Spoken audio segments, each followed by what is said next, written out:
अब नीट 2025 में बोला गया यूनिक पेपर आया, यूनिक पेपर आया, बहुत डिफिकल्ट पेपर आ रहा है, नहीं है डिफिकल्ट, वही क्वेश्चन को बार बार यूज किया गया है। PYQs are very very important. किसी भी टॉपिक से हार्डली 3 से 4 वेरिएशन के क्वेश्चन बन सकते हैं।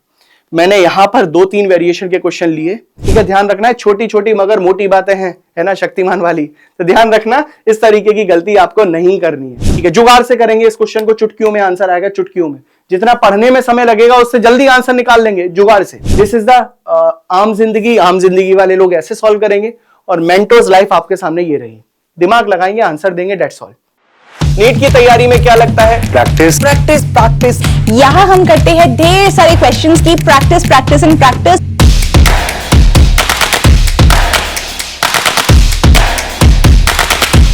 हर साल एक क्वेश्चन आता ही आता है। जितने भी क्वेश्चंस इंपॉर्टेंट हैं आ सकते हैं और अभी तक आए हैं प्रीवियस ईयर में। IITS 2 हुआ था क्लास 12 के बच्चों के लिए, आज हम उसी का पेपर डिस्कस करने वाले हैं। Let's try and let me just give you a simple trick to solve this question. ये सेशन के बाद आप लोग इस वीडियो के डिस्क्रिप्शन में जाइए, वहां पर एक लिंक मिलेगा बच्चों, उस लिंक पर जाइए, आपको और भी बहुत सारे डिफरेंट टाइप्स ऑफ क्वेश्चंस देखने को मिलेंगे, आप प्रैक्टिस कर सकते हो, राइट।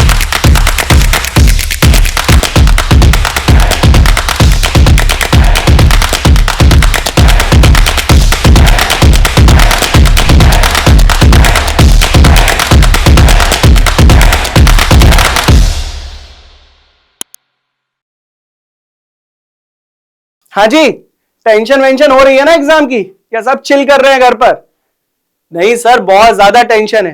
नीट के एग्जाम के लिए अब ज्यादा दिन बचे नहीं है, तो जो लोग घर पर बैठ के चिल कर रहे हैं ना भाई, उनसे एक इंपॉर्टेंट सजेशन है, समय नहीं बचा अब ज्यादा, तो एकदम जमकर एकदम महायुद्ध की तैयारी कर लो।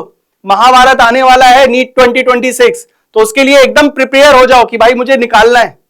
अगर अभी आप लोग थोड़े से भी स्लो हो गए तो ये एग्जाम निकलने वाला नहीं है।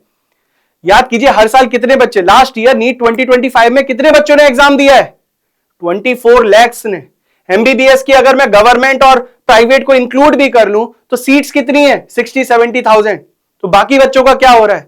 कहीं इधर उधर जा रहे हैं, नेक्स्ट ईयर तैयारी कर रहे हैं। क्यों? क्योंकि उन्होंने भी यही गलती की थी जो अभी आप कर रहे हो।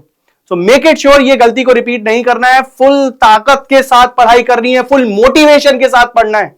गॉट इट और नॉट? ठीक है सर, लेकिन मोटिवेशन वगैरह तो सब ठीक है, वो तो सब ठीक ठाक चल रहा है, लेकिन सबसे ज्यादा डर लग रहा है हमें फिजिक्स में। फिजिक्स समझ ही नहीं आ रहा किस तरीके से पढ़े, और पढ़ लेते हैं, थ्योरी पढ़ लेते हैं, क्वेश्चंस लगा लेते हैं, लेकिन जब टेस्ट देने बैठते हैं तो क्वेश्चन नहीं बन रहे। उसका रीजन क्या है? कहां पर वीकनेस आ रही है, कहां पर दिक्कत आ रही है आपको, उसका सॉल्यूशन निकालेंगे हम लोग। देखिए, आज के लेक्चर में हम लोग डिस्कस करेंगे थर्मल प्रॉपर्टीज ऑफ मटेरियल्स के बारे में, लेकिन इंपॉर्टेंट चीज ये है कि अगर मान लो कोई भी चैप्टर आपने नीट का पढ़ा, उसकी पूरी की पूरी थ्योरी चाट के खत्म कर दी, लेकिन दिक्कत क्या है सर, जब न्यूमेरिकल लगाने बैठते हैं तब समस्याएं बढ़ती हैं। क्यों ऐसा हो रहा है? उसका एक रीजन है। किसी भी चैप्टर को ना जब आप पढ़ रहे हो तो उसमें कोशिश करो कि आइडेंटिफाई करो कितने तरीके के क्वेश्चन बना सकता है एग्जामिनर।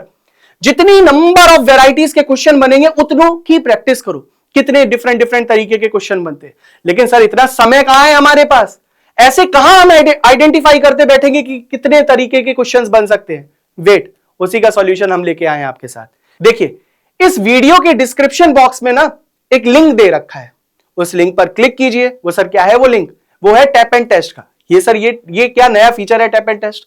देखिए, जो लोग पहले से जानते हैं टैप एंड टेस्ट के बारे में, जो पुराने वीडियो देख चुके हैं, वो मुझे फीडबैक दे रहे हैं कि सर बहुत अच्छा चल रहा है, सारे कॉन्सेप्ट क्लियर हो रहे हैं। तो जो नए हैं, जिन्होंने अभी तक पता ही नहीं है टैप एंड टेस्ट क्या होता है, तो उनके लिए मैं बता देता हूं सर, ये एकदम एब्सोल्युटली फ्री है सभी स्टूडेंट के लिए, तो सभी को ये अटेम्प्ट करना है। इसमें ऐसा यूनिक फीचर क्या है सर? मार्केट में भरे पड़े हैं सर टेस्ट, चारों तरफ टेस्ट ही टेस्ट घूम रहे हैं। नीट के एग्जाम जैसे पास आता जाता है उतनी ही टेस्ट सीरीज लॉन्च होती जाती है। नहीं, ये कोई ऐसी वैसी टेस्ट सीरीज नहीं है, इसका एक यूनिक फीचर है।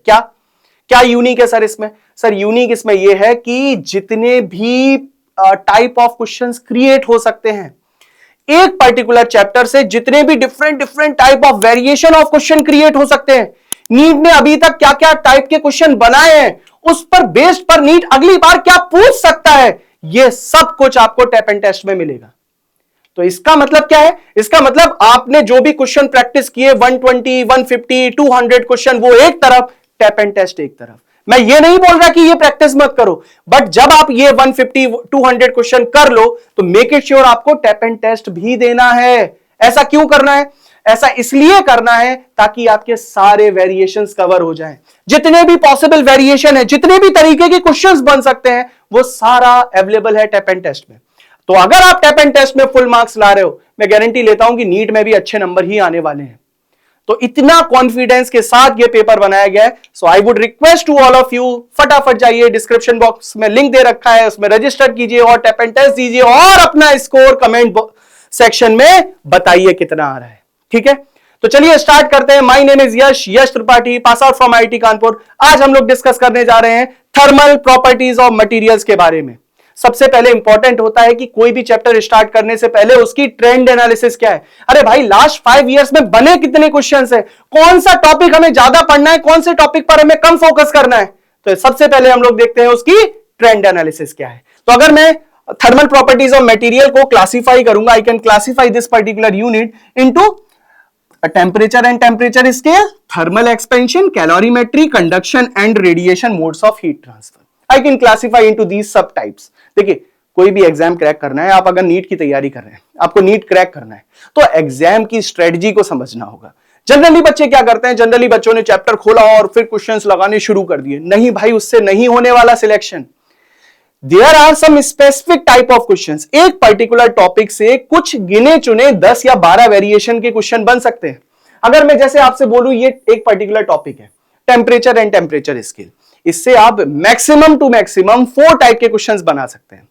अगर आपने वो 4 टाइप के क्वेश्चन प्रैक्टिस कर लिए, अरे भाई, एग्जामिनर भी इससे ज्यादा नहीं बना सकता। सिर्फ 4 to 5 टाइप के क्वेश्चन से अगर आपने वो प्रैक्टिस कर लिया, आपके नीट के सारे क्वेश्चन हो गए। तो सिर्फ 5 क्वेश्चन की प्रैक्टिस करनी है, उसके कॉन्सेप्ट को समझना है, बस आपका ये पर्टिकुलर टॉपिक खत्म हो गया। इसी तरीके से हर टॉपिक में कुछ कैटेगरी होती है, कुछ टाइप्स होते हैं। अगर आपने वो टाइप्स के क्वेश्चन लगा लिए, आपसे क्वेश्चन एग्जाम में नहीं रुकने वाला। This is so obvious. ठीक है, पर जनरली बच्चे क्या करते हैं, जनरली बच्चे फोकस करते हैं, सर मुझे 150 लगाने हैं क्वेश्चन, मुझे 200 क्वेश्चन लगाने हैं, मुझे 500 क्वेश्चन लगाने हैं। अरे भाई, नंबर ऑफ क्वेश्चन से प्रैक्टिस, नंबर ऑफ क्वेश्चन से सिलेक्शन नहीं होना। सिलेक्शन होना है टाइप ऑफ क्वेश्चन से। तो नंबर ऑफ क्वेश्चन प्रैक्टिस करने का कोई ज्यादा मतलब बनता नहीं है। ठीक है, वन बाय वन हम लोग डिस्कस करेंगे कि इधर ट्रेंड एनालिसिस क्या है और किस तरीके से आपको अप्रोच करना है। During the video I will discuss how you are going to approach the problems. ठीक है, तो स्टार्ट करते हैं। सबसे पहले आएगा टेम्परेचर एंड टेम्परेचर स्केल्स। इससे लास्ट 5 ईयर में कोई क्वेश्चन आया वाया है नहीं, तो इसलिए आज की डेट में ये उतना इंपॉर्टेंट नहीं बचा। तो क्या सर हम इसको पूरा छोड़ दें? नहीं, इसके भी कॉन्सेप्ट, थ्योरी और प्रैक्टिस तैयार होनी चाहिए। हो सकता है नीट 2026 2027 में ऐसा क्वेश्चन मिल जाए, तब क्या करेंगे? तो इसकी भी हमें प्रैक्टिस करनी चाहिए। ठीक है, फिर बात करते हैं थर्मल एक्सपेंशन से। थर्मल एक्सपेंशन से नीट 2024 में सिर्फ एक क्वेश्चन आया है, बाकी लास्ट 5 ईयर में कोई क्वेश्चन नहीं आया। ठीक है, कैलोरीमेट्री से, सर कैलोरीमेट्री से भी लास्ट 5 ईयर में कोई भी क्वेश्चन नहीं आया है। तो calorimetry is also not very much important. तो क्या छोड़ दें इसको? नहीं, ये तो बेसिक्स है। कैलोरीमेट्री में आप क्या पढ़ते हो? कैलकुलेशन ऑफ हीट, हीट को कैसे कैलकुलेट करना है। अब जब हीट की कैलकुलेशन ही नहीं पता होगी, तो आप थर्मोडायनेमिक्स में या केटीजी में या फिर कंडक्शन में कैसे प्रॉब्लम को सॉल्व करेंगे। तो कैलोरीमेट्री इज बेसिक्स। देन बात करते हैं conduction mode of heat transfer. अरे भाई, ये तो बहुत भौकाली टॉपिक है। बहुत सारे क्वेश्चन इस पर्टिकुलर टॉपिक से बनते हैं। मतलब अगर आप मानेंगे तो हर साल एक क्वेश्चन कंडक्शन से आता ही आता है। ऑन एन एवरेज हर साल एक क्वेश्चन कंडक्शन से आ रहा है। सिर्फ नीट 2023 में नहीं आया, बाकी हर साल एक क्वेश्चन आ रहा है। अब वेटेज कैलकुलेट करिए 56%। जितने भी क्वेश्चन आते हैं 56% चांसेस है कि वो सिर्फ कंडक्शन से आएंगे। बहुत इंपॉर्टेंट यूनिट है, बहुत भौकाली यूनिट है ये वाली। फिर अगर हम बात करते हैं रेडिएशन, रेडिएशन से 2 क्वेश्चन आए हैं। नीट 2023 में एक क्वेश्चन आया, नीट 2022 में एक क्वेश्चन आया। 2 questions have been asked from the radiation and convection. Total number of questions कितने आए हैं? सर 7 आए हैं। अगर मैं डिवाइड करूंगा, it will be comes out to be 1.4। हर साल लगभग 1.4 क्वेश्चन आ जाते हैं इस पर्टिकुलर यूनिट से। तो स्कोरिंग यूनिट है, अगेन ज्यादा टाइम लगाती नहीं है, ज्यादा कॉम्प्लेक्स है नहीं, मैकेनिक्स है नहीं, फॉर्मूलेज है नहीं। बेसिक फंडामेंटल्स अगर क्लियर है तो आप 1.4 क्वेश्चन यानी कि लगभग 6 मार्क्स के आसपास आपके नीट में पक्के हो जाएंगे। ठीक है, सो सबसे पहले आप कोई भी कंपटीशन एग्जाम की तैयारी कर रहे हैं, उसकी पीएचडी जरूरी है। कंपटीशन एग्जाम में पूछा क्या जा रहा है, ट्रेंड क्या चल रहा है, नेक्स्ट ईयर क्या बन सकता है, ये सारी एनालिसिस आपको होनी चाहिए। ऐसा ना हो कि आप टेम्परेचर और थर्मल एक्सपेंशन और कैलोरीमेट्री में बहुत सारा समय दे दें, जबकि आपको टाइम कहां देना चाहिए? कंडक्शन में, रेडिएशन में। तो ऐसे हमें टाइम को बचाना होगा। अब मैं आपके सामने कुछ क्वेश्चंस डिस्कस करने वाला हूं, जो कि क्वेश्चन सारे के सारे टैप एंड टेस्ट के ही हैं। टैप एंड टेस्ट जो आप देने जा रहे हो उसी के हम लोग कुछ क्वेश्चंस, कुछ वेरी सिंपल क्वेश्चन हम लोग डिस्कस करेंगे ड्यूरिंग द क्लास। बाकी आप सारे क्वेश्चन दोगे ही ना अभी पोर्टल पर जाकर। तो फटाफट जाइए पोर्टल पर, आप वीडियो को यहीं पॉज कर दो, यहां से आप जाओ पहले पोर्टल पर, टेस्ट अटेम्प्ट करो।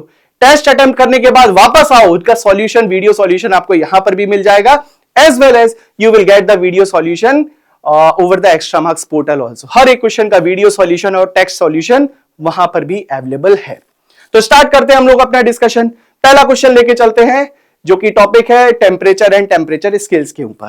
क्वेश्चन क्या बोल रहा है? क्वेश्चन बोल रहा है a constant volume gas thermometer. कौन सा थर्मोमीटर है? अंडरस्टैंड करो, कांस्टेंट वॉल्यूम गैस थर्मोमीटर है। बहुत बढ़िया।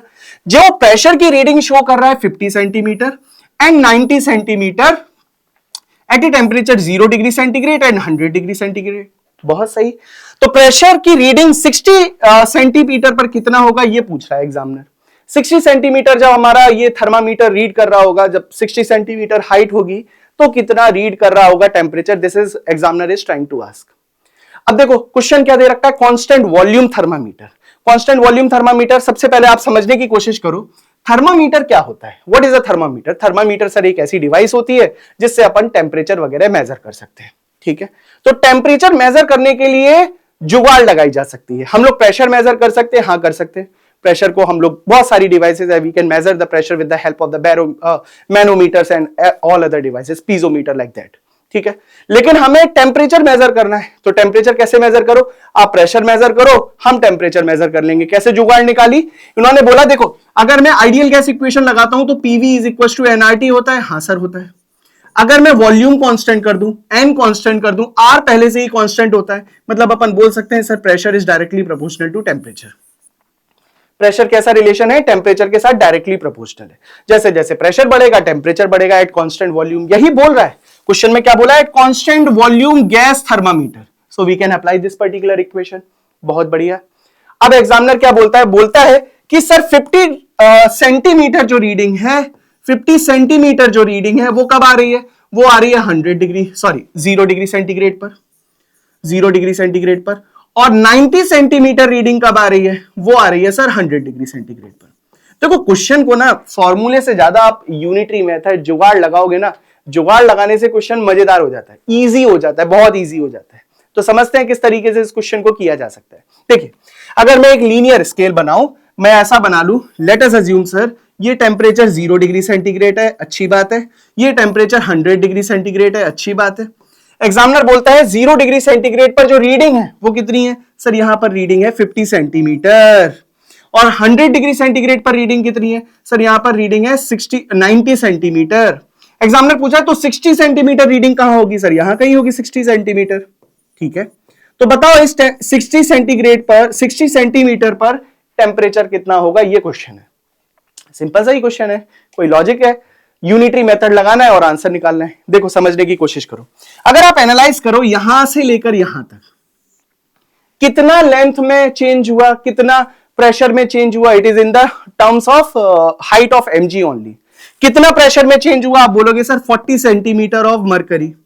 यहां से यहां तक टेम्परेचर में कितना चेंज हुआ? Sir 100 degree centigrade is the change in temperature. बहुत बढ़िया। इसका मतलब हमें कंक्लूजन क्या निकला? कंक्लूजन ये निकला सर हर 40 सेंटीमीटर में 100 डिग्री सेंटीग्रेड का चेंज आता है। अगर 40 सेंटीमीटर हाइट में चेंज आता है तो टेम्परेचर में 100 डिग्री सेंटीग्रेड का चेंज आता है, अच्छी बात है। अब मुझे यहां पर क्या निकालना है? मुझे निकालना है यहां से लेकर यहां तक। जब हाइट बड़ी होगी 10 सेंटीमीटर, यहां से लेकर यहां तक हाइट कितनी बड़ी होगी बच्चों? 10 सेंटीमीटर बड़ी होगी। तो 10 सेंटीमीटर हाइट में टेम्परेचर चेंज कितना हुआ? पता नहीं सर, मैंने मान लिया delta T is the change in temperature. मुझे ये निकालना है डेल्टा टी कितना होगा, ठीक है। तो अगर मैं पूछूं यहीं से 1 सेंटीमीटर अगर हाइट बढ़ी होगी तो टेम्परेचर चेंज कितना आएगा? Sir 100 divided by 40 degree centigrade, इतने का टेम्परेचर चेंज आएगा। लेकिन हमें तो 10 सेंटीमीटर के लिए निकालना है, तो 10 सेंटीमीटर के लिए लगा देंगे। 10 सेंटीमीटर के लिए कितना आएगा? Sir 1000 divided by 40, 1000 divided by 40 degree centigrade का टेम्परेचर चेंज आएगा। अच्छा 1000 डिवाइडेड बाई 40 डिग्री सेंटीग्रेड का मतलब कितना हो गया? सर 25 डिग्री सेंटीग्रेड का टेम्परेचर चेंज आएगा। मतलब यहां का टेम्परेचर और यहां की टेम्परेचर में डिफरेंस कितना होगा? 25 डिग्री सेंटीग्रेड का। Very good. तो अपन इक्वेशन क्या लिखेंगे? t minus 0 is equal to 25। तो t की वैल्यू कितनी आ जाएगी बच्चों? That is 25 degree centigrade will be the right answer. कोई फॉर्मूला कुछ नहीं निकालनी है सर, हमें यूनिटरी मेथड सीखना है। लीनियर रिलेशन है तो लीनियर रिलेशन इस तरीके से हम लोग अप्लाई कर सकते हैं। तो ये बहुत इजी सा जुगाड़ है, बिना फॉर्मूले के आप इस तरीके से क्वेश्चन को सॉल्व कर सकते हैं। आंसर कितना होगा? 25 degree centigrade. Moving ahead towards the next problem. अगला प्रॉब्लम क्या बोलता है? क्वेश्चन बोलता है, ये बड़ा अच्छा सा क्वेश्चन है, ये भी आप जुगाड़ से करेंगे, मेथड से करेंगे, ठीक है।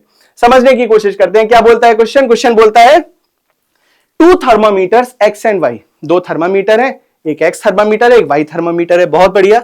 Having the ice point marked as, मतलब आइस पॉइंट का मतलब 0 डिग्री सेंटीग्रेड, कितना है? 15 डिग्री एंड 25 डिग्री, ठीक है। और स्टीम पॉइंट कितना है? 75 एंड 125। मतलब कहना क्या चाह रहा है एग्जामिनर? एग्जामिनर बोलना चाह रहा है कि मान लो ये थर्मामीटर स्केल है, यहां पर आइस पॉइंट हम लोगों ने बना लिया, this is our ice point level. Ice point level 0 degree centigrade में शो करता है। तो ये मत सोचना सर आइस पॉइंट है तो 0 डिग्री ही होगा, नहीं, वो तो सेंटीग्रेड में है, लेकिन यहां पर तो टेम्परेचर स्केल कुछ और है ना, एक्स वाई करके कुछ और टेम्परेचर स्केल दे रखी है। बहुत बढ़िया। अगर मान ले ये हमारा एक्स थर्मामीटर है, ये हमारा वाई थर्मामीटर है, तो आइस पॉइंट एक्स के लिए कितना है सर? 15 डिग्री। मतलब आप ऐसे मान के चलिए यहां पर 15 डिग्री दे रखा है, और ये मान लीजिए स्टीम पॉइंट है, ये क्या है अपना? स्टीम पॉइंट है। Consider this will be our steam point. अच्छी बात है। और अगर ये मेरा स्टीम पॉइंट है तो स्टीम पॉइंट पर कितना दे रखा है सर? 75। मतलब एक्स थर्मामीटर के लिए आइस पॉइंट और steam point 15 degree and 75 degree दे रखे हैं। अच्छी बात है। आगे बढ़ते हैं। वाई के लिए क्या क्या दे रखा है सर? वाई के लिए दे रखा है 25 एंड 125, 25 एंड 125 डिग्री। ठीक है सर, ये भी क्लियर हो गया। अब क्या बोल रहा है कि बताओ when the thermometer x reads, x वाला ये वाला थर्मामीटर जब ये 60 शो कर रहा होगा, कितना शो कर रहा होगा? 60। तो ये वाला कितना शो करेगा? This is what we need to calculate. मान लेते हैं ये एक्स शो कर रहा है बच्चों, कितना शो कर रहा है? एक्स। तो हमें क्या कैलकुलेट करना है? एक्स कैलकुलेट करना है। यही तो है क्वेश्चन। तो अब एक्स कैसे निकालू, कैसे निकालू, कैसे निकालू? जुगाड़ लगाएंगे। किसी भी थर्मामीटर के लिए अगर लीनियर वेरिएशन है then I can write down unknown temperature minus freezing point is divided by boiling point minus freezing point is equal to constant। किसी भी थर्मामीटर के लिए T minus freezing point divided by boiling point minus freezing point, ये जो कहानी है ये क्या रहती है बच्चों? कांस्टेंट रहती है किसी भी थर्मामीटर के लिए। मैं क्या बोलता हूं, अगर फॉर्मूला याद है वेल एंड गुड, नहीं याद है तो आप जुगाड़ लगाओ। जुगाड़ क्या है? आपने ऐसा डायग्राम बना लिया, हाँ बना लिया। अब आप ऐसे सोचो सर जितनी ये लेंथ होगी उतनी ही ये होगी, हाँ सर उतनी ही होगी। बिल्कुल सही है ना, क्योंकि अगर सेम लेंथ मैंने मान लिया जितना ये है उतना ही ये है, हाँ सर, जितना ये होगा उतना ही ये होगा, हाँ सर। तो मैं लगाऊंगा जुगाड़, क्या लगाऊंगा? दिस डिवाइडेड बाई बड़ा वाला is equal to this divided by बड़ा वाला। एक थर्मामीटर के लिए this divided by this is equal to this divided by this. ऐसा कर सकते हैं। तो अपना क्या आएगा सर? 60 माइनस 15, यहां पर कितना है? 60, यहां पर कितना है? 15 divided by 75 minus 15, 75 minus 15 should be equal to किसके बराबर होगा? x minus 25 divided by value कितनी हो जाएगी? 125 minus 25। Whatever be the value of x, यहां से आप x की वैल्यू कैलकुलेट करोगे and you will get the answer. मेरी बात समझ रहे हैं कैसे करना है क्वेश्चन को? ठीक है। अब बच्चा बोल सकता है सर आपने यही क्यों ले लिया, आप ये भी तो ले सकते थे, ये भी तो ले सकते थे सर ये वाला। तो यस ये भी ले लो। 60 माइनस 75 फिर x माइनस 125 करना पड़ता। ध्यान रखो यही equation is not the answer. यही अगर आप ध्यान से देखोगे तो मैंने इस इक्वेशन को इस फॉर्मेट में लिखा है, लेकिन मैं क्या बोलता हूं दूसरी जुगाड़ लगाओ। दूसरी जुगाड़ क्या है? दूसरी जुगाड़ है आप ये वाला टेम्परेचर मतलब 60 माइनस 75 आप ऐसे भी लिख सकते थे, 60 minus 75 divided by 75 minus 15, 75 minus 15 is equal to, देखो मैंने ये वाला लिया है और ये वाला लिया है, तो यहां पर भी ये वाला लेना पड़ेगा और ये वाला लेना पड़ेगा। मतलब क्या हो जाएगा?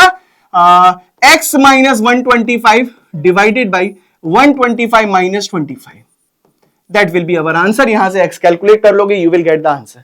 अप्रोच समझ में आ रही है क्या करना है? कुछ रटना नहीं है, कुछ रटना नहीं। कोई बोले सर इसको और दूसरी तरीके से भी कर सकते हैं, हाँ कर सकते हैं, और भी तरीके हैं इसको सॉल्व करने के। क्या कर सकते हैं sir? This divided by this is equal to this divided by this, that's all.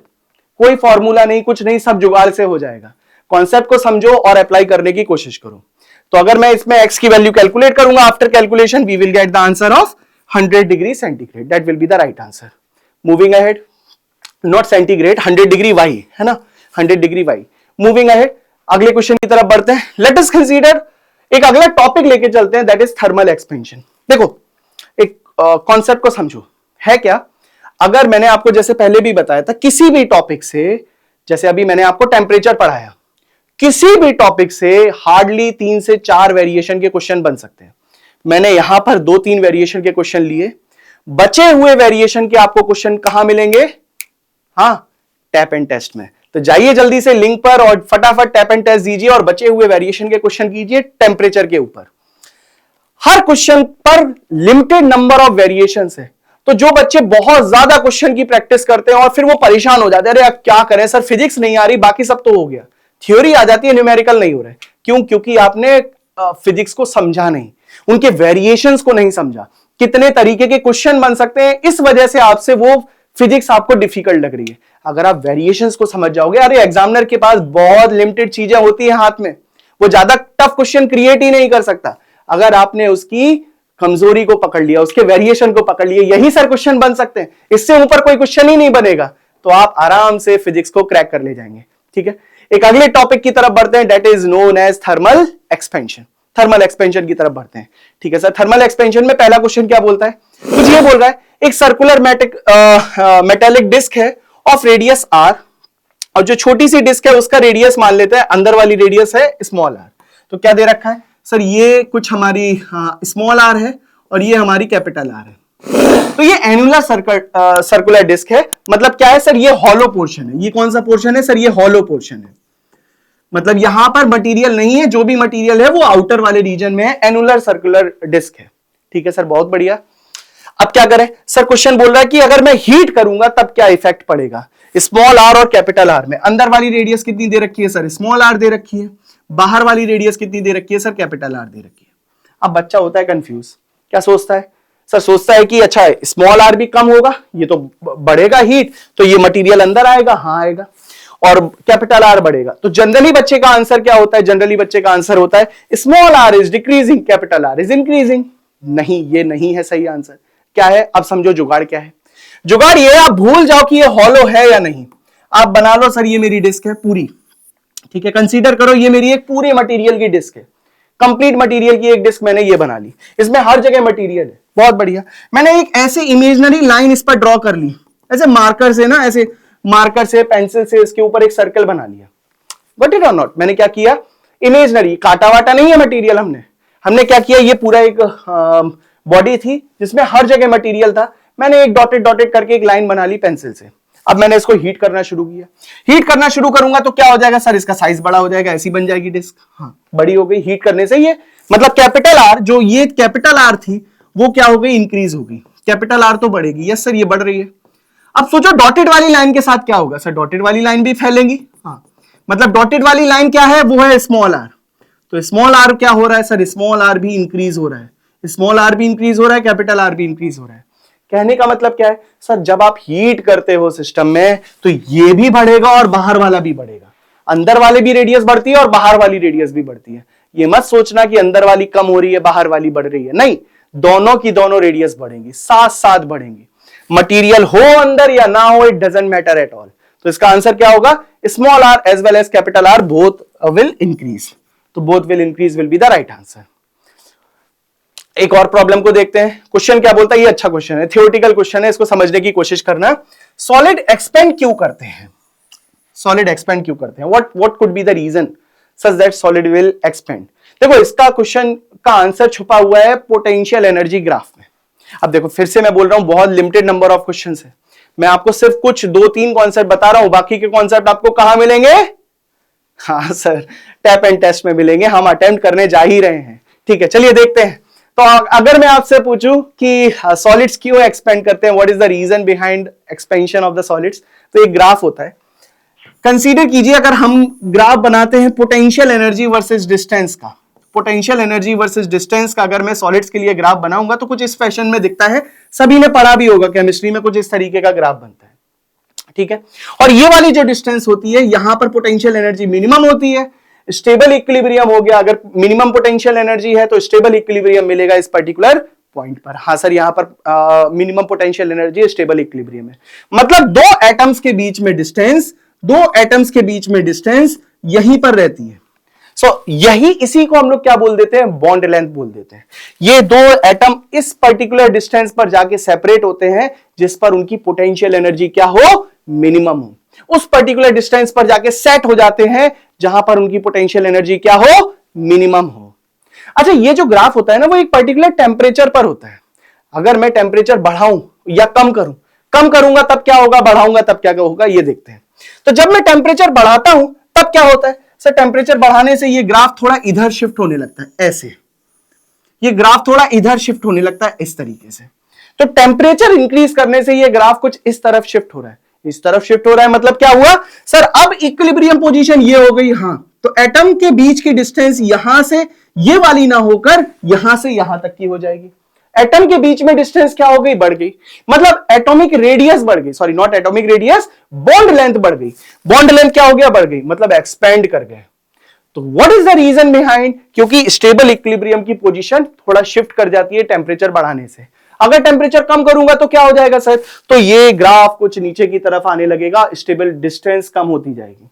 बिल्कुल सेम है ना, जैसे हम लोग गर्मियों में सारे भाई भाई थोड़ा दूर दूर बैठते हैं, है ना, ताकि गर्मी ना लगे, और सर्दी में क्या करते हैं, सब लोग पास पास बैठ जाते हैं ताकि सर्दी कम लगे, है ना। सो वही रीजन एटम के साथ होता है। एटम को जब हम लोग टेम्परेचर इंक्रीज करते हैं, आप मानिए गर्मी आ गई है, तो वो दूर दूर होंगे सारे, बॉन्ड लेंथ इंक्रीज हो जाएगी। बॉन्ड लेंथ इंक्रीज होगी, कितनी होगी, नई इक्विलिब्रियम पोजीशन वाली बॉन्ड लेंथ अचीव हो जाएगी। So what is the answer in that case, so the potential energy increases because curve is asymmetric about the equilibrium distance between the neighboring atoms. तो this will be the answer, answer छुपा हुआ था curve में। Moving ahead, अगला topic लेके चलते हैं, that is known as the calorimetry। अब हम लोग सीखेंगे कैलोरीमेट्री क्या होती है। कैलोरीमेट्री में क्या क्या करते हैं सर, कैलोरीमेट्री में हम लोग कैलकुलेशन ऑफ हीट करते हैं। हीट को किस तरीके से कैलकुलेट कर सकते हैं, लेटेंट हीट क्या होता है, स्पेसिफिक हीट क्या होता है। अगेन इस पर्टिकुलर टॉपिक से ज्यादा एग्जामिनर 5 से 6 क्वेश्चन क्रिएट कर सकता है, इससे ज्यादा नहीं। तो 5 से 6 क्वेश्चन लगाने की जरूरत है, उसके ऊपर कैलोरीमेट्री को प्रैक्टिस करने की भी जरूरत नहीं है, ठीक है। अच्छा, late us consider one situation. अब बात करते हैं सर, आप बार बार बोल रहे हो ना 5 से 6 क्वेश्चन, 5 से 6 क्वेश्चन, लेकिन क्या 5 से 6 क्वेश्चन के बाद हमें कॉन्सेप्ट याद हो जाएगा, नहीं याद होगा। तो क्या करने, उन्हीं 5-6 सेट ऑफ क्वेश्चंस के आपको, उन्हीं 5-6 सब टाइप ऑफ क्वेश्चंस की आपको मल्टीपल प्रैक्टिस करनी है। एक क्वेश्चन से नहीं बनेगा। अगर कोई एक वेरिएशन है, उस वेरिएशन के मल्टीपल नंबर क्वेश्चन को प्रैक्टिस करें। सर वो कहां मिलेगा, सर वो बहुत डिफिकल्ट है। वेट, एक्स्ट्रा मार्क्स उसका भी सॉल्यूशन लेके आया है आपके साथ, वो है एक्स्ट्रा मार्क्स का पावर क्वेश्चन। वो क्या है सर, पावर। ये पावर क्वेश्चन क्या होता है सर, पावर क्वेश्चन का मतलब एक ही क्वेश्चन, वही क्वेश्चन रहेगा, बट उसमें डेटा बार बार बदलता रहेगा। देखिए, इन शॉर्ट आप कोई भी बुक या कोई भी मॉड्यूल लगाते हैं, बहुत नंबर ऑफ क्वेश्चंस, अगर आप 150 प्रैक्टिस कर रहे हैं, तो अगर आप उसको कैटेगराइज करोगे ना, तो हार्डली 20 और 30 वेरिएशन के क्वेश्चन है पूरे चैप्टर में। 20 वेरिएशन के क्वेश्चन है। अब वही 20 वेरिएशन के क्वेश्चन आपको 2-2, 3-3, 4-4 क्वेश्चन दे देते हैं और 150 क्वेश्चन बना देते हैं। नहीं, आपको क्या करना है, आपको वेरिएशन पकड़ में आए, सर 6 तरीके के वेरिएशन है एक पर्टिकुलर टॉपिक से, तो इन 6 वेरिएशन पर मुझे क्वेश्चन लगाने हैं। इन 6 वेरिएशन के क्वेश्चन आपको कहां मिलेंगे, पावर क्वेश्चन की मदद में। पावर क्वेश्चन की वजह से आपको एक ही टाइप के क्वेश्चन में डेटा चेंज हो के बार बार नया नया क्वेश्चन बनता रहता है। इससे आप उस पर्टिकुलर क्वेश्चन को बहुत इजीली रिकॉल कर लेते हो। उस तरीके का क्वेश्चन जब भी आपको एग्जाम में मिलेगा, आप फटाक से रिकॉल करेंगे, हाँ इस तरीके का क्वेश्चन हम लोगों ने सॉल्व किया था, और बहुत ज्यादा क्वेश्चन सॉल्व किए थे with the help of power question. ठीक है, तो पावर क्वेश्चन बहुत ही यूनिक फीचर है, आपको कहीं पर भी इस तरीके का फीचर पूरे इंडस्ट्री में नहीं मिलेगा। So please explore that particular feature, है ना, बहुत इंटरेस्टिंग है, मेरा पर्सनली बहुत फेवरेट फीचर है। चलिए आप करते हैं इस क्वेश्चन को सॉल्व। क्या बोल रहा है क्वेश्चन बोल रहा है 2 substances A and B of equal मास, दोनों सब्सटेंस के क्या दे रखे हैं, मास बराबर दे रखे हैं, बहुत बढ़िया। Is heated at a uniform rate, जिसकी रेट कितनी दे रखी है सर, 6 कैलोरी पर सेकंड दे रखी है, अच्छी बात है।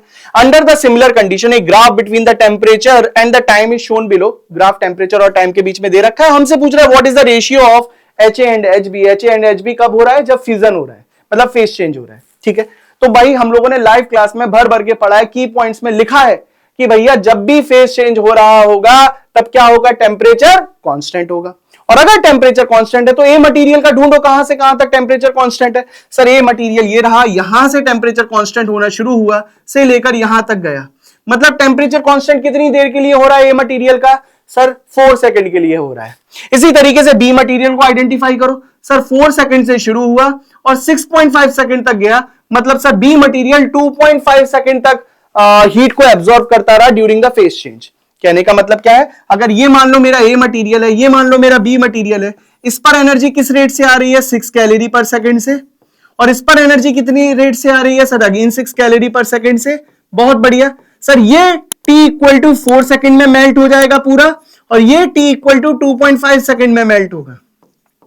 तो t इक्वल टू 4 सेकंड में कितनी एनर्जी ये वाला एब्जॉर्ब कर लेगा, सर 6 मल्टीप्लाई बाई 4 कर लेगा। कौन सी रॉकेट साइंस है, डेट इज 6 मल्टीप्लाई बाई 4, इतनी एनर्जी एब्जॉर्ब करेगा। सर ये वाला मटेरियल कितनी देर में एनर्जी एब्जॉर्ब करेगा, sir 6 multiply by 2.5, that is 5/2 second 5/2, तो इतनी एनर्जी ये एब्जॉर्ब करेगा 2.5 सेकंड में। एग्जामिनर क्या पूछ रहा है, रेशियो पूछ रहा है, तो निकाल लेंगे ना यार। HA डिवाइडेड बाई HB की वैल्यू कितनी हो जाएगी, HA डिवाइडेड बाई HB की वैल्यू हो जाएगी that is 6 multiply by 4 divided by 6 multiply by 5/2। आप इसको सॉल्व करेंगे and you will get the answer 8/5। So 8/5 will be the right answer. बहुत इजी, बहुत सिंपल, आराम से हो गया क्वेश्चन, कोई रॉकेट साइंस नहीं है। मूविंग अहेड, एक और प्रॉब्लम लेके चलते हैं। तो क्वेश्चन में क्या बोल रहा है, क्वेश्चन बोल रहा है हीट कैपेसिटी। कंफ्यूज होते हैं बच्चे। Heat capacity of the material will depends upon what, pressure पर डिपेंड करता है, मास ऑफ द मटेरियल पर डिपेंड करता है, या फिर टाइप पर डिपेंड करता है। सर हम बात कर रहे हैं हीट कैपेसिटी की। कईयों ने गलत भी किया होगा ये चीज ओपन टेस्ट में, लगा दिया होगा आंसर कुछ और, आंसर है कुछ और। देखो सर हीट कैपेसिटी की बात कर रहे हैं, तो हीट कैपेसिटी का मतलब क्या होता है, सर हीट कैपेसिटी का मतलब होता है it is not specific heat capacity, it is capital C which is equal to mass multiply by specific heat. Heat capacity का मतलब हो गया कैपिटल सी। कैपिटल सी का मतलब it is the product of mass and specific heat. Specific heat जो होती है sir वो डिपेंड करती है मटेरियल पर, मतलब it is the property of the material, है ना। भर भर के हम लोगों ने लिखा है अपने नोट्स में, सर ये प्रॉपर्टी ऑफ द मटेरियल होती है, ये मटेरियल पर ही डिपेंड करती है। अगर आपने मटेरियल फिक्स कर दिया तो सी की वैल्यू फिक्स हो गई। This is what we have learned. मतलब सी जो है, स्मॉल सी है, वो मटेरियल पर डिपेंड कर रहा है। एम का मतलब मास हो गया, तो it is depends upon both two things. Pressure से इसका कोई लेना देना नहीं। किस पर डिपेंड कर रहा है sir, 2 and 3, 2 and 3 will be C option, C will be the right answer. बहुत इजी, सिंपल सा क्वेश्चन है, कॉन्सेप्चुअल था, एक गलती हो सकती थी, ठीक है। आप हो सकता था कुछ लोगों ने मास ना सोचा हो, क्योंकि स्पेसिफिक हीट और हीट कैपेसिटी में कंफ्यूज हो गए हो, ठीक है। ध्यान रखना है, छोटी छोटी मगर मोटी बातें हैं, है ना, शक्तिमान वाली, तो ध्यान रखना, इस तरीके की गलती आपको नहीं करनी है। Moving ahead towards the next problem. Question क्या बोल रहा है, two identical bodies are made up of the material which heat capacity increase. बहुत ही ब्यूटीफुल क्वेश्चन, अरे जबरदस्त क्वेश्चन है, मजा आ जाएगा। क्या बोल रहा है सर, इसमें स्पेसिफिक हीट है ना जो टेम्परेचर के साथ चेंज हो रही है, मतलब अगर आप टेम्परेचर कम ज्यादा करोगे specific heat of the material will also increase and decrease. Temperature के साथ कम ज्यादा हो रही है, ठीक है, बहुत बढ़िया। अब क्या बोल रहे हैं सर, मान लो पहले मटेरियल को अगर हमने 100 डिग्री सेंटीग्रेड के साथ रखा, फील करना, मान लो एक मटेरियल है जिसका टेम्परेचर 0 डिग्री सेंटीग्रेड है, अज्यूम करो 0 डिग्री सेंटीग्रेड है, इसकी स्पेसिफिक हीट मान लेते हैं 1 कैलोरी पर ग्राम डिग्री सेंटीग्रेड, कुछ इस तरीके से है, ठीक है। मैंने इसका टेम्परेचर बढ़ाऊंगा तो फाइनल स्पेसिफिक हीट इसकी बढ़ेगी। लेट अस अज्यूम 2 कैलोरी पर gram degree centigrade will be the final specific heat at the temperature of 100 degree centigrade. इसका मतलब क्या है सर, स्पेसिफिक हीट ऐसा मटेरियल है ये जिसकी स्पेसिफिक हीट बढ़ती जा रही है, टेम्परेचर के साथ साथ स्पेसिफिक हीट बढ़ रही है, ठीक है। अच्छा, स्पेसिफिक हीट का मतलब क्या होता है, लाइव क्लासों में हम लोगों ने भर भर के डिस्कस किया। स्पेसिफिक हीट का मतलब होता है होल्डिंग कैपेसिटी, उसकी पॉकेट का साइज। पॉकेट का मतलब जिस पॉकेट में वो एनर्जी रखता है, तो पॉकेट का size is the specific heat. मतलब अगर स्पेसिफिक हीट ज्यादा है तो वो ज्यादा एनर्जी को स्टोर कर सकता है, स्पेसिफिक हीट कम है तो वो कम एनर्जी को स्टोर करेगा। बहुत सिंपल। अब क्वेश्चन क्या बोलता है, मान लो ये दो बॉडीज है अपने पास, सेम मटेरियल की है, मास वास सेम है, बहुत बढ़िया। ये दो बॉडीज है, एक का टेम्परेचर 0 डिग्री सेंटीग्रेड है, एक का टेम्परेचर 100 डिग्री सेंटीग्रेड है, ठीक है, क्लियर। अगर मैंने क्या किया, इन दोनों को मिक्स करूंगा और कोई हीट लॉस नहीं हो रहा है, तो टेम्परेचर क्या होगा इक्विलिब्रियम का, 50 डिग्री होगा, 50 डिग्री से ज्यादा होगा, 50 डिग्री से कम होगा, ऐसा क्वेश्चन बनाने की कोशिश कर रहा है एग्जामिनर। ठीक है, आप कैसे करें कैसे करें कैसे करें, देखिए तो क्या करेंगे सर, आप बहुत सिंपल है, यहां से एनर्जी निकलेगी यहां जाएगी, यहां सर यहां से निकलेगी यहां जाएगी, हाई टेम्परेचर से लो टेम्परेचर एनर्जी ट्रेवल करेगी। यस सर, जब हाई टेम्परेचर से एनर्जी ट्रेवल कर रही होगी, मान लो 1 यूनिट एनर्जी यहां से निकली, 1 यूनिट एनर्जी यहां से निकली और 1 यूनिट एनर्जी यहां पर पहुंची। सिंस इधर स्पेसिफिक हीट ज्यादा है और इधर स्पेसिफिक हीट कम है, मतलब इधर टेम्परेचर ड्रॉप धीरे धीरे होगा क्योंकि इसकी पॉकेट का साइज बड़ा है, और इधर टेम्परेचर राइज बहुत जल्दी हो जाएगा। क्यों? क्योंकि इसकी पॉकेट का साइज छोटा है। अरे भाई देखो क्या होता है formula, Q equal to M C into delta T. अगर C की वैल्यू ज्यादा है तो डेल्टा टी की वैल्यू कम होगी, अगर C की वैल्यू ज्यादा है, और अगर C की वैल्यू कम है तो डेल्टा टी की वैल्यू ज्यादा होगी। मतलब किसमें ज्यादा चेंज होगा टेम्परेचर में?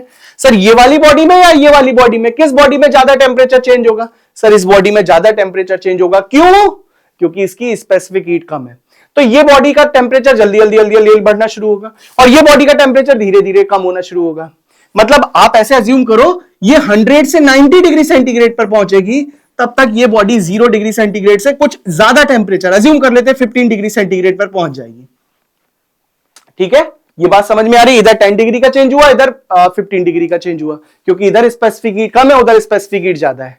तो सोचो फाइनली सर ये आराम से 50 डिग्री सेंटीग्रेड को क्रॉस कर देगी और इसका 50 डिग्री सेंटीग्रेड नहीं पहुंचेगा। सो what will be the equilibrium temperature?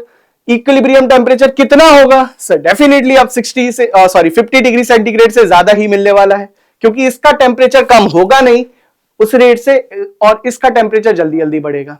So what will be the equilibrium temperature?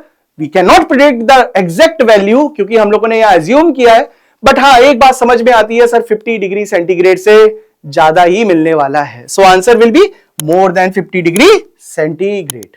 ठीक है, बहुत ब्यूटीफुल, अच्छा सा क्वेश्चन था।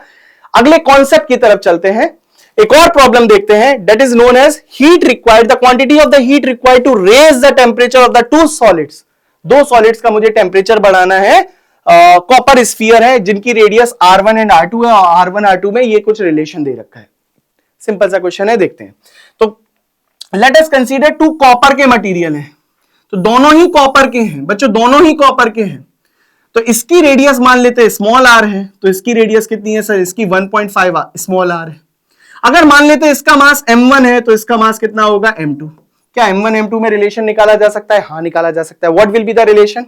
अच्छा और पहले देख लेते हैं डेल्टा टी कितना है सर? इसमें 1 डिग्री सेंटीग्रेड है और इसमें भी डेल्टा टी कितना है सर? 1 डिग्री सेंटीग्रेड है। ठीक है, अच्छा अगर मैं इसमें लेट अस अज्यूम मैं हीट सप्लाई कर रहा हूं Q2 और इसमें हीट सप्लाई कर रहा हूं लेट अस अज्यूम Q1, तो Q1 Q2 में क्या रिलेशन होगा sir? Q is directly proportional to और Q is equals to MC delta T, ऐसा फॉर्मूला हमें पता है।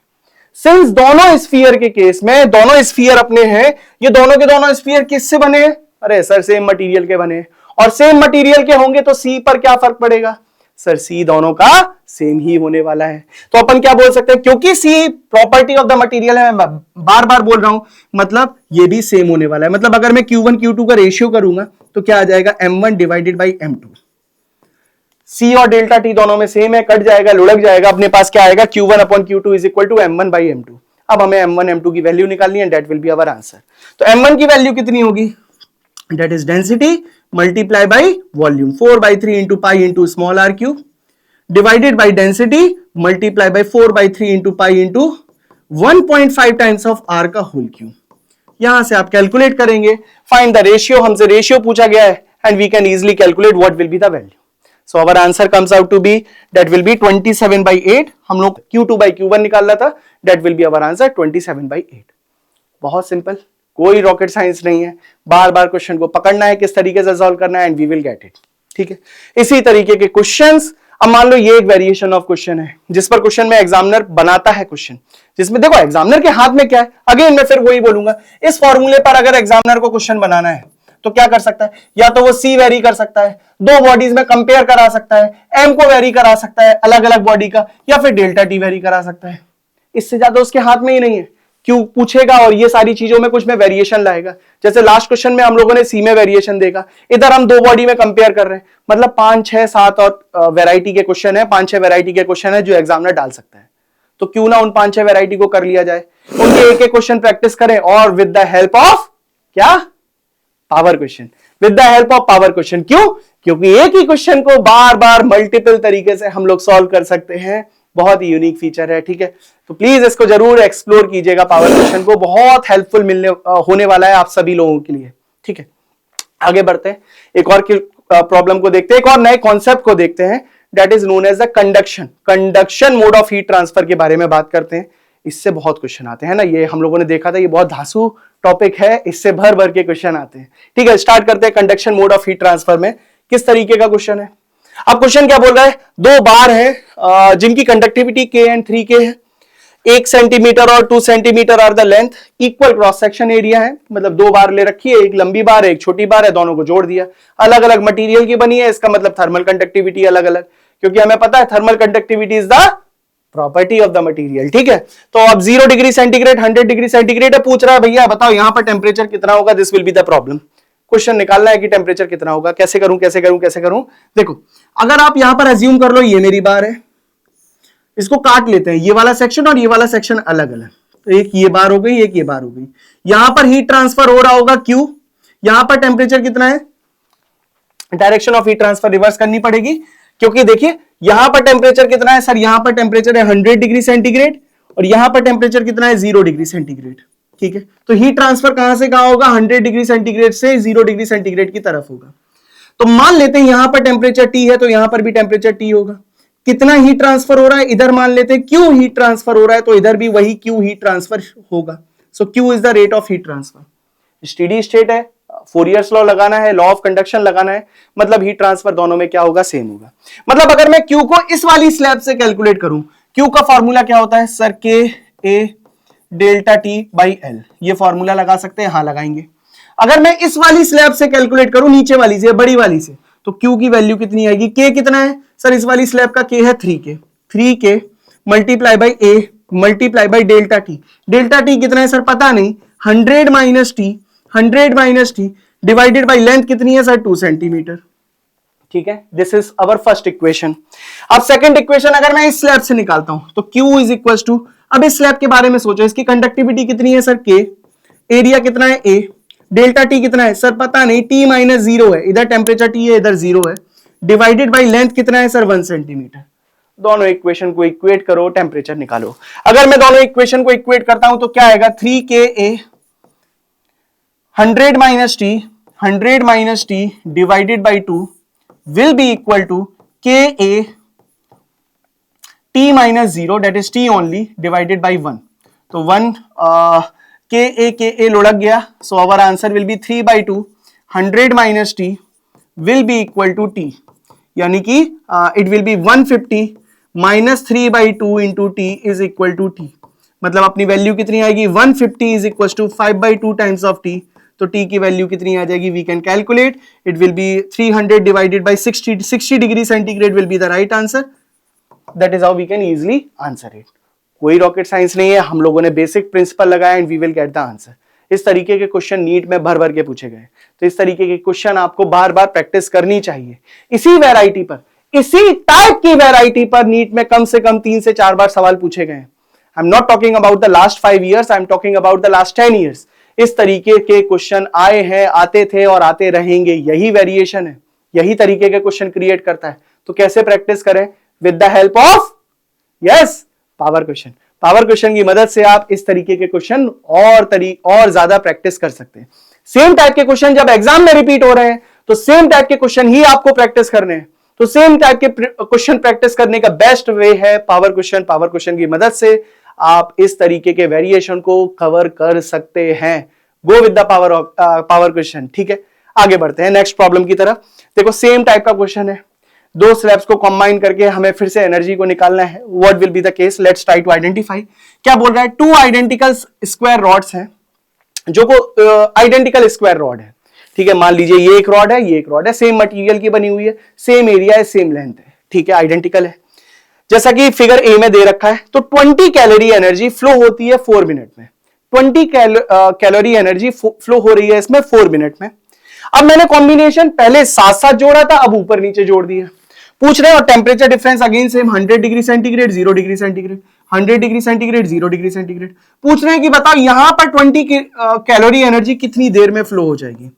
यहां पर 20 कैलोरी एनर्जी कितनी देर में फ्लो हो जाएगी। यहां पर 20 कैलोरी एनर्जी को फ्लो होने में लग गया था time t equal to 4 second और 4 मिनट से, इट इज 4 मिनट्स। तो यहां पर कितना समय लगेगा ये निकालना है। अच्छा क्वेश्चन है, बढ़िया क्वेश्चन है, कैसे लॉजिक लगाएं देखो। हम लोगों ने क्या पढ़ा है, कॉम्बिनेशन ऑफ द स्लैब्स। तो कॉम्बिनेशन सीरीज में है या पैरेलल में है वो हमें पता है। देखो अगर मैं बोलूं कि दो मटेरियल आइडेंटिकल है, ये मटेरियल और ये मटेरियल आइडेंटिकल है, मतलब जो इसका रेजिस्टेंस होगा वही इसका रेजिस्टेंस होगा। Yes sir. मतलब इस केस में अगर मैं आपसे पूछूं what will be the net resistance, net resistance sir अगर आप रेजिस्टेंस डायग्राम बनाओगे तो एक रेजिस्टेंस ये, एक रेजिस्टेंस ये, मतलब ये आर, टोटल रेजिस्टेंस कितना हो जाएगा सर, सीरीज में है दैट इज 2R। तो हीट ट्रांसफर रेट कितना होगा सर, हीट ट्रांसफर रेट होगा Q is equal to delta T divided by 2R, that will be our answer. This is the rate of heat transfer. This is what? This is the rate of heat transfer. एक second में कितना heat transfer हो रहा है ये वो है। बहुत बढ़िया। अच्छा इसकी वैल्यू कितनी लिख सकते हैं, 20 calorie divided by 4, 20 calorie divided by 4, 20 calorie in 4 minutes. तो रेट ऑफ हीट ट्रांसफर की यूनिट क्या हम लोगों ने एज्यूम की है, calorie per minute. So this is the way how we can write down the rate of heat transfer in case number 1। अब case number 2 में सोचो क्या हो रहा है सर, केस नंबर 2 में क्या हो रहा है सर, यहां पर दो रेजिस्टेंस आपस में पैरेलली जुड़े हुए हैं सर, ये एक R रेजिस्टेंस है, ये एक R रेजिस्टेंस है, दोनों पैरेलली जुड़े हुए हैं। और अगर पैरेलली जुड़े हुए हैं तो नेट रेजिस्टेंस कितना हो जाएगा सर, नेट रेजिस्टेंस हो जाएगा R net, that will be equal to R/2। Value कितनी होगी बच्चों, R/2 will be the net resistance. तो अब अगर मैं यहां पर रेट ऑफ हीट ट्रांसफर निकालूं तो 20 डिवाइडेड बाई टाइम, हमें टाइम निकालना है सर। 20 डिवाइडेड बाई टाइम क्यों कर रहे हो, क्योंकि एग्जामिनर यही पूछ रहा है 20 कैलोरी कितनी देर में फ्लो होगी। तो रेट ऑफ हीट ट्रांसफर क्या हो जाएगा, 20 divided by time is equal to delta T divided by R/2। तो ये दो इक्वेशन बन रही है, इक्वेशन 1 और इक्वेशन 2। अगर मैं दोनों को डिवाइड कर दूं, if I am dividing these two equation, मतलब 20 divided by 4 divided by 20 divided by T will be equal to what, delta T लुढ़क गया, R लुढ़क गया, मतलब बचेगा क्या, बचेगा अपने पास 1/4, 1/4, 1/4। कुछ इस तरीके से सॉल्व करेंगे, 1/4 विल बी द वैल्यू। ठीक है, अब अगर हमारे पास 1/4 आ रहा है, so how we can calculate it. तो T की वैल्यू कितनी आ जाएगी, T की वैल्यू आ जाएगी 1 minute will be the right answer. इसको सॉल्व करेंगे, मतलब कितना समय लगेगा, 1 मिनट का समय लगेगा, दैट्स ऑल। ये क्वेश्चन आ चुका है नीट में, PYQ का ये क्वेश्चन है नीट के। ठीक है, so this answer will be what, 1 minute only. इस तरीके का क्वेश्चन आ चुका है। प्रैक्टिस करेंगे इसी तरीके की और क्वेश्चन की विद द हेल्प ऑफ, आप समझ रहे हैं, पावर क्वेश्चन की मदद से हम इस तरीके के क्वेश्चन की प्रैक्टिस और कर सकते हैं। Moving ahead towards the next problem, consider दो रॉड्स है A एंड B। अच्छा ये नीट 2027 का क्वेश्चन भी है, साथ साथ जोड़ दिया गया। अब कंडक्शन में वेरिएशन में क्या क्या क्वेश्चन आ सकता है, या तो वो रेट ऑफ हीट ट्रांसफर पूछेगा, कॉम्बिनेशन ऑफ स्लैब्स पर क्वेश्चन बना सकता है, सीरीज कॉम्बिनेशन, पैरेलल कॉम्बिनेशन, और तीसरा वेरिएशन जो आता है वो आ जाता है equivalent thermal conductivity. Equivalent thermal conductivity में भी दो केस आते हैं, सीरीज और पैरेलल, और मींस मिक्सिंग भी कर सकते हैं सीरीज पैरेलल की। फिर क्या आता है, फिर आ जाता है जंक्शन लॉ के ऊपर क्वेश्चन।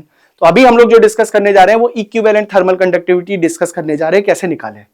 तो क्वेश्चन बोल रहा है कुछ इस तरीके का सिस्टम है, हमें क्या करना है, हमें इक्विवेलेंट थर्मल कंडक्टिविटी निकालनी है इस पूरे एंटायर सिस्टम की। तो जुगाड़ क्या है, जुगाड़ क्या है इस क्वेश्चन को सॉल्व करने की, या तो फॉर्मूला रटो पैरेलल का, एग्जाम में भूल जाते हैं फॉर्मूला कैसे याद हो।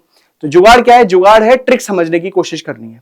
अगर आपको ऐसा केस दे रखा है, ये कौन सा कॉम्बिनेशन है सर, ये पैरेलल कॉम्बिनेशन है, आप क्या अज्यूम करो, आप ऐसा अज्यूम करो मैंने एक ऐसी स्लैब मान ली, सेम स्लैब भैया, जो इसका एरिया था टोटल, इसका एरिया A है, दोनों का सेम एरिया है, कंसीडर कर लेते हैं। So what will be the area according to the two rods A and B, different material welded together as shown in the figure, conductivity K1 K2, what will be the thermal conductivity of the composite rod। composite rod की हमें क्या निकालनी है, हमें निकालनी है thermal conductivity and area। assume करते हैं दोनों का एरिया क्या है, सेम है, so it is not mentioned and area is not in the option, that is why we need to assume the areas are same। तो इसका एरिया कितना है, इसका एरिया A है, और इसका एरिया कितना है, इसका भी area of cross section A है। So what will be the area of cross section of this entire slab? इसका एरिया ऑफ क्रॉस सेक्शन हो जाएगा बच्चों 2A। बिल्कुल सही है, सिंपल है ना। अरे भैया ये A है, ये A है, तो टोटल एरिया कितना हो गया, 2A हो गया। अच्छा इसकी लेंथ कितनी है, हम लोगों ने मानी D लेंथ है, तो इसकी लेंथ भी कितनी हो जाएगी, D हो जाएगी। जितना रेट ऑफ हीट ट्रांसफर इधर हो रहा होगा उतना ही रेट ऑफ हीट ट्रांसफर इधर हो रहा होगा। दिस इज एन इमेजिनरी, ऐसा रियल में नहीं है। तो to calculate the equivalent thermal conductivity मैंने ऐसी स्लैब अज्यूम की अपने आप में। तो जब मैंने ऐसा अज्यूम किया तो मैंने मान लिया इसकी थर्मल कंडक्टिविटी कितनी है सर, के इक्विवेलेंट है। अब जितना हीट ट्रांसफर इधर होगा उतना ही इधर होगा। So how we can calculate the total heat transfer here, I can see sir Q net is equal to delta T divided by R net. Q net is equal to delta T divided by R net. और इधर अगर मैं लिखूं तो अपन क्या लिखेंगे, Q net is equal to delta T divided by R equivalent. R equivalent अगर मैं दोनों को कंपेयर करूं, क्योंकि दोनों में क्यू नेट सेम है, so I can say 1 upon R net is equal to 1 upon R equivalent. R equivalent resistance, जितना इक्विवेलेंट रेजिस्टेंस इधर होगा उतना ही इक्विवेलेंट रेजिस्टेंस इधर होगा। So 1 upon R net. अब सोचो ये दोनों स्लैब किस में है सर, ये दोनों स्लैब पैरेलल कॉम्बिनेशन में है। पैरेलल कॉम्बिनेशन में क्या होगा, 1 upon R is equal to 1 upon R one plus 1 upon R two. So I can write down here 1 upon R one plus 1 upon R two will be equal to 1 upon R equivalent. 1 upon R one को कैसे लिखूं sir, R one का formula क्या हो जाएगा sir, slab की thickness L1 divided by K1A। L1 कितना है, D है, एरिया है, अपने पास इक्वेशन क्या हो जाएगा, 1 अपॉन R1 की वैल्यू कितनी हो जाएगी, K1A divided by D plus K2A divided by D। So this will be the value of R1 and R2, 1 upon R1 and 1 upon R2। और R इक्विवेलेंट की वैल्यू कितनी होगी sir, K equivalent multiply by इसका area कितना है, इसका area है 2 है, इसकी थिकनेस कितनी है, इसकी थिकनेस है D। So what will be our answer, K equivalent will be equal to K1 plus K2 divided by 2 and that will be the right answer। That is how we can easily calculate। तो क्या करना है, जब भी ऐसा question आ जाए फटाक से ऐसे स्लैब को अज्यूम करो, इसको कैलकुलेट करो and you will get the answer. Moving ahead, answer हो गया K1 plus K2 divided by 2। Moving ahead towards the next problem. NEET 2025 का क्वेश्चन है, जो सबसे डिफिकल्ट पेपर माना जाता है, उसी का क्वेश्चन है। देखिए क्या बोल रहा है, बहुत लॉजिकली, अगर बच्चों ने ध्यान से पढ़ा होगा इस क्वेश्चन को तो बहुत इजीली कर सकते हैं। क्या है क्वेश्चन, क्वेश्चन बोल रहा है 3 आइडेंटिकल रॉड्स हैं, जो आइडेंटिकल रॉड्स हैं, 3 identical heat conducting rods are connected in series as shown in the figure. मतलब इनकी लेंथ और एरिया सेम दे रखी है। क्या दे रखी है बच्चों, हमें लेंथ और एरिया सेम दे रखे हैं, ठीक है। अब एक की थर्मल कंडक्टिविटी 2K है, K है, 2K है, तो थर्मल कंडक्टिविटी हमें समझ में आ गई 2K, K एंड K, ठीक है। जुगाड़ से करेंगे इस क्वेश्चन को, चुटकियों में आंसर आएगा, चुटकियों में। जितना पढ़ने में समय लगेगा उससे जल्दी आंसर निकाल लेंगे जुगाड़ से, ठीक है। अच्छा देखो, सेम उसी तरीके का क्वेश्चन है क्या, कॉम्बिनेशन पर, जो अभी हम लोगों ने पहले किया था, जहां पर एक सरफेस पर टेम्परेचर पूछ रहे थे, क्या वही तो अब दोनों सरफेस पर पूछ रहे हैं। बताओ यहां टेम्परेचर कितना होगा, यहां टेम्परेचर कितना होगा, इनका रेशियो बताना है आपको। तो बस वही क्वेश्चन बच्चों, वही पैटर्न के क्वेश्चन बार बार रिपीट होते हैं। अब नीट 2025 में बोला गया यूनिक पेपर आया, यूनिक पेपर आया, बहुत डिफिकल्ट पेपर आ रहे, नहीं है डिफिकल्ट, वही क्वेश्चन को बार बार यूज किया गया है। PYQs are very very important, वही पीवाईक्यूज में थोड़ा सा ट्रिकी करके बना दिया। तो क्या इस तरीके के क्वेश्चन आप बड़ी इजीली प्रैक्टिस कर सकते हैं with the help of power question, और आते थे, आते हैं और आते रहेंगे। वेरिएशन इसी पर बनेगा, जो लिमिटेड नंबर ऑफ क्वेश्चंस है उन्हीं की प्रैक्टिस करनी है आपको, अलग अलग क्वेश्चंस लगाने हैं ताकि वो कॉन्सेप्ट आपके दिमाग में सेट हो जाए, ठीक है। एक बार डिस्कस करते हैं। सर ये हमारे पास T1 और T2 है, ये T1 T2 टेम्परेचर, और हमें क्या करना है, T1 T2 का रेशियो कैलकुलेट करना है। तो कैसे अप्रोच करेंगे, देखिए यहां पर टेम्परेचर T है, जुगाड़ लगाते हैं सीधे सीधे। देखिए क्या करना है सर, हमें पता है सर रेजिस्टेंस जो होता है उसका फॉर्मूला होता है L अपॉन KA। अच्छी बात है, मतलब सिंस तीनों रॉड का रेजिस्टेंस जो है वो तीनों रॉड का लेंथ और एरिया जो है वो सेम है, ठीक है, बहुत अच्छी बात है। और कंडक्टिविटी अलग अलग है, कंडक्टिविटी अलग अलग है, और मुझे ये पता है कि रेजिस्टेंस जो होता है वो इनवर्सली प्रोपोर्शनल होता है कंडक्टिविटी के। कंडक्टिविटी अगर हाफ कर दूंगा तो रेजिस्टेंस डबल हो जाएगा। लेट अस कंसीडर, इसका रेजिस्टेंस मैंने R मान लिया, तो इसका रेजिस्टेंस कितना होगा सर, कंडक्टिविटी डबल हो गई ना, रेजिस्टेंस R/2 हो जाएगा। इसका रेजिस्टेंस कितना हो जाएगा सर, कंडक्टिविटी डबल हो गई, रेजिस्टेंस R/2 हो जाएगा। गॉट इट और नॉट। मतलब आप ऐसे समझो सर, 3 स्लैब्स हैं, 3 स्लैब्स हैं, कुछ इस तरीके का कॉम्बिनेशन है, 3 स्लैब्स हैं, कुछ इस तरीके का कॉम्बिनेशन है। यहां पर टेम्परेचर दे रखा है 3T, यहां पर हमें पता नहीं है कितना है, लेट्स अज्यूम T1। यहां पर टेम्परेचर कितना है, पता नहीं कितना है, T2।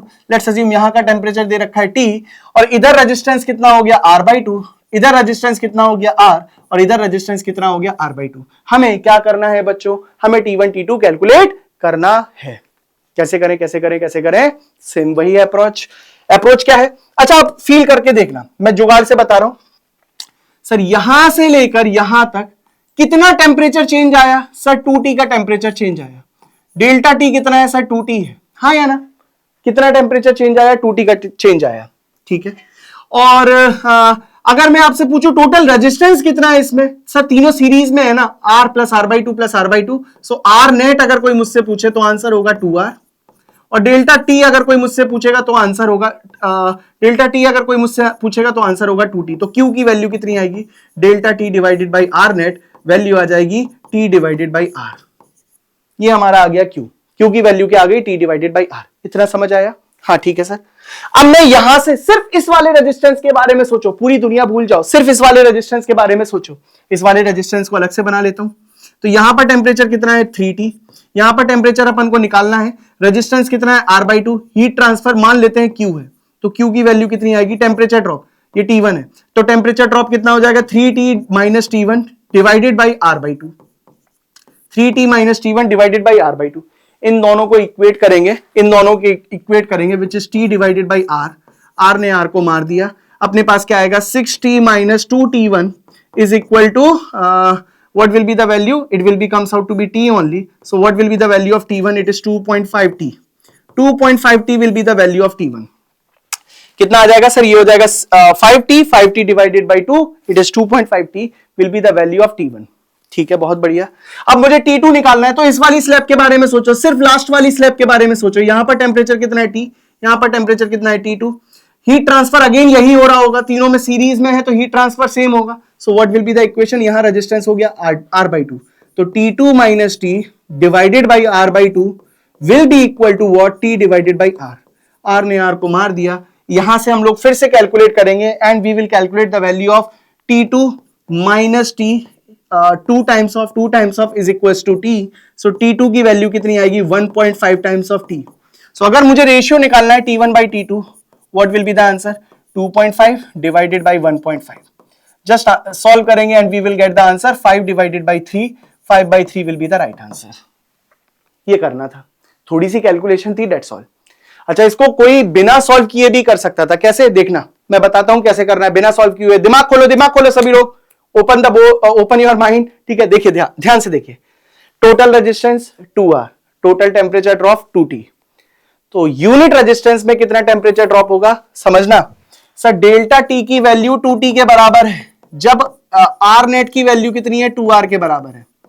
मतलब अगर मैं बोलूं R में कितना टेम्परेचर ड्रॉप होता है? सर T के बराबर होता है। और एक R रेजिस्टेंस में कितना टेम्परेचर ड्रॉप होता है? T के बराबर होता है। ठीक है, तो R/2 में कितना ड्रॉप होगा? सर R/2 में ड्रॉप होगा T/2 के बराबर। Yes sir. अब सोचो, यहां टेम्परेचर था 3T, इसमें से T/2 घटा दो तो अपना आंसर आ जाएगा T1। कितना आ जाएगा sir? 3T minus T/2, 3T minus T/2। Answer कितना आएगा बच्चों? आंसर आ जाएगा 5T/2, दैट इज 2.5T। खत्म, यही आंसर हो गया, 2.5T। 2.5T, गॉट इट और नॉट? अब सोचो, यहां पर 2.5T है, यहां से मैं और आगे R रेजिस्टेंस लेके गया, तो टेम्परेचर ड्रॉप कितना होगा सर? T होगा। तो अगर यहां पर 2.5T है, R रेजिस्टेंस और आगे जाऊंगा तो 2.5T में से T सब्ट्रैक्ट हो जाएगा, नेट रेजिस्टेंस कितना बचेगा? 1.5T। तो T2 की वैल्यू कितनी आ जाएगी? 1.5T। सॉल्व ही नहीं करना भैया, दिमाग लगाना है, आंसर देना है। दिस इज द आम जिंदगी वाले लोग ऐसे सॉल्व करेंगे, और मेंटोर्स लाइफ आपके सामने ये रही। दिमाग लगाएंगे, आंसर देंगे, डेट्स ऑल। ठीक है, moving ahead towards the next problem. अच्छा, इस तरीके के क्वेश्चन प्रैक्टिस करने हैं आपको। अब वेरिएशन, नंबर ऑफ क्वेश्चन ज्यादा लगाने सेम तरीके के क्वेश्चन के, तो कहां से करेंगे? अगेन मैं बार बार आपको रिकॉल कराता रहूंगा, दैट इज पावर क्वेश्चन। कुछ बच्चे कमेंट में भी लिख देते सर पावर क्वेश्चन है ना। ठीक है, सो लेट्स मूव फॉरवर्ड। एक और प्रॉब्लम। सो इसका आंसर कितना हो गया sir? 5/3 will be the right answer. अब लास्ट टॉपिक की तरफ बढ़ते हैं। कंडक्शन बहुत इंपॉर्टेंट टॉपिक था। These are the variations of question. एक और तरीके के क्वेश्चन होते हैं जो होता है लॉ ऑफ जंक्शन पर। लॉ ऑफ जंक्शन पर क्वेश्चन आपको प्रैक्टिस करने हैं पोर्टल पर जाके। जब टैप एंड टेस्ट देंगे वहां पर आपको लॉ ऑफ जंक्शन के भी क्वेश्चंस मिल जाएंगे। आगे बढ़ते हैं। So radiation and convection mode of heat transfer last topic है आज की क्लास का। ठीक है, तो क्या बोलता है क्वेश्चन? क्वेश्चन बोल रहा है sir ratio of the radius of curvature of A cylindrical emitter of same type is 1:4। ठीक है, क्या बोला सर? मान लेते हैं ये इसकी दो सिलेंडर है, सिलेंडर का मैं सिर्फ क्रॉस सेक्शन व्यू बना रहा हूं, लेंथ इस तरफ है जिसकी रेडियस कितनी है r। एक दूसरा सिलेंडर है जिसकी रेडियस कितनी है सर, इसकी रेडियस है 4r। बहुत बढ़िया। और दोनों एमिट कर रहे हैं तो पूरे लेंथ में एमिट कर रहे होंगे रेडिएशन को, ठीक है, दोनों एमिट कर रहे हैं रेडिएशन को एंटायर लेंथ में। ये सिलेंडर है बच्चों, आपको दिख केवल मतलब एक सर्कल या स्फीयर सा दिख रहा होगा। It is a cylinder, I have already mention length is in the forward direction. अच्छा, इसकी लेंथ कितनी हो जाएगी सिलेंडर की? ये सिलेंडर 1 मान लेते हैं, ये सिलेंडर 2 मान लेते हैं, तो सिलेंडर 1 की लेंथ कितनी हो जाएगी? L1 देखेंगे तो length of the cylinder is equal to the radius, मतलब इसकी r के बराबर हो जाएगी और इसकी कितनी हो जाएगी सर? 4r के बराबर हो जाएगी। अति उत्तम, समझ में आ गया। अब बोला है इनका टेम्परेचर का रेशियो, इसका टेम्परेचर है 2T के बराबर और इसका टेम्परेचर है T के बराबर। कैसे पता? क्योंकि सर यहां पर 2:1 में दे रखा था, तो मैंने मान लिया इसका 2T है, उसका है T टेम्परेचर 2:1 के बराबर दे रखा है। बोल रहा है कि बताओ भैया टोटल हीट ट्रांसफर कितना होगा? तो heat transfer, net heat transfer का फॉर्मूला क्या होता है sir? Area multiply by emissivity. Emissivity का मतलब क्या हो गया? Area multiply by emissive power. Emissive power का फॉर्मूला क्या हो गया? Area multiply by sigma into T की पावर 4 मल्टीप्लाई बाई एमिसिविटी। ये फॉर्मूला लगाना है। अब दोनों सेम मटेरियल दे रखे हैं, सेम मटेरियल दे रखे हैं मतलब क्या हो गया? सेम मटेरियल दे रखे हैं, इसका मतलब एमिसिविटी सेम। मतलब अगर आपसे मैं पूछूं Q1 बाई Q2 की वैल्यू कितनी होगी, तो आंसर क्या होगा? आंसर होगा area 1 multiply by sigma into T1 की power 4 multiply by emissivity E divided by A2 into sigma into T2 की power 4 multiply by E। E ने E को, सिग्मा ने सिग्मा को मार दिया, अपने पास क्या बचेगा? Q1 बाई Q2 की वैल्यू कितनी आ जाएगी? A1 मल्टीप्लाई बाई, अच्छा T1 की वैल्यू कितनी है? वो तो सर 2T है, तो 2T की पावर 4 मतलब 2 की पावर 4 मल्टीप्लाई बाई T की power 4 divided by A2 into T की पावर 4। T की पावर 4 ने T की पावर 4 को मार दिया। Q1 अपॉन Q2 की वैल्यू कितनी आ गई बच्चों? दैट इज 2 की power 4 multiply by A1। A1 का मतलब एरिया 1। एरिया 1 कौन सा एरिया भैया? सरफेस एरिया, जहां से एमिट हो रही है एनर्जी। तो सरफेस एरिया सिलेंडर का कितना होता है? Pi R square. अरे नहीं सर, सरफेस एरिया होगा 2 pi R multiply by L. Surface वाला area curved area, right? So 2 pi R multiply by L, 2 pi R multiply by L कितना है? आर के बराबर है, divided by 1 multiply by 2 pi R कितनी है इसकी? इसकी 4r है, मल्टीप्लाई बाई लेंथ भी कितनी हो जाएगी? 4r। कैलकुलेट करोगे आंसर आएगा 1:1 and that is the right answer. Answer कितना हो जाएगा बच्चों?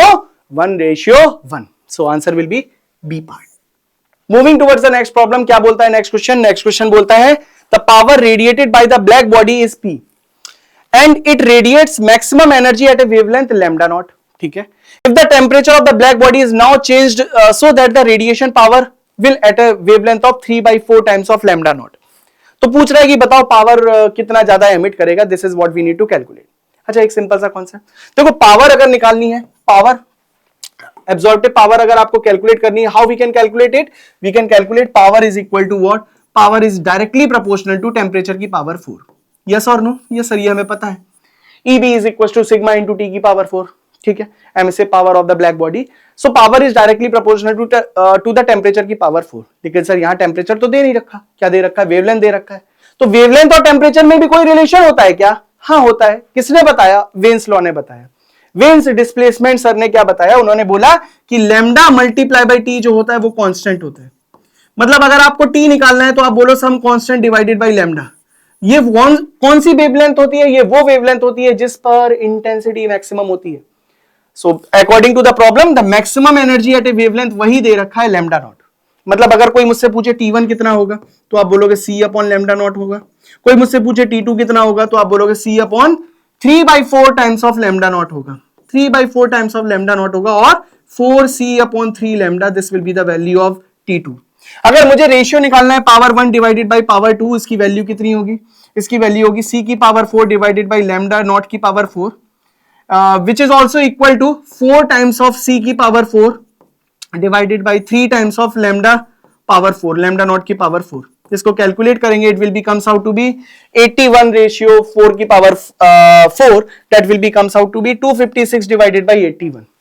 पावर 2 डिवाइडेड बाई पावर 1 निकालना है, so power 2 will be equal to n।